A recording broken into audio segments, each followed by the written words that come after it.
এক বিখ্যাত গায়ক সপরিবারে থাকতেন দেওঘর সৎসঙ্গ আশ্রমে। যেখানেই উৎসব অনুষ্ঠান হতো প্রথমেই তার ডাক পড়ত। সেবার সপরিবারেই চলেছেন চিত্তরঞ্জনে শ্রী শ্রী ঠাকুরের জন্ম উৎসবে যোগ দিতে।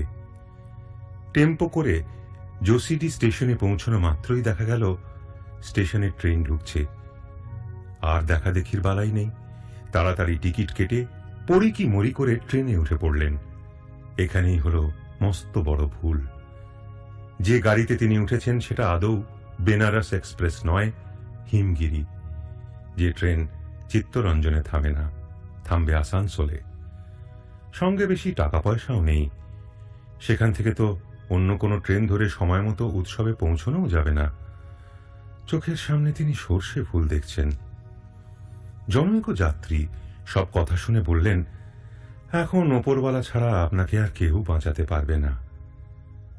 তাঁর কথার উত্তর দিয়ে গায়ক বললেন, হ্যাঁ, যাঁর উৎসবে যাচ্ছি সেই ঠাকুরকেই ডাকি।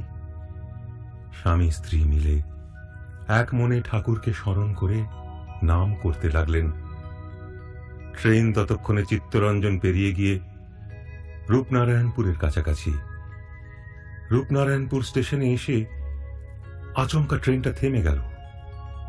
জনৈক যাত্রী অবাক হয়ে গায়ককে বললেন, আপনার ঠাকুর খুবই জাগ্রত, আপনাকে নামানোর জন্যেই ট্রেন থামিয়ে দিয়েছেন। রূপনারায়ণপুর মন্দির তো কাছেই। আনন্দে উচ্ছ্বাসে চোখ ভরা জল নিয়ে গায়ক বললেন, হ্যাঁ, শ্রী শ্রী ঠাকুর অনুকূল তো অকুলের কাণ্ডারি।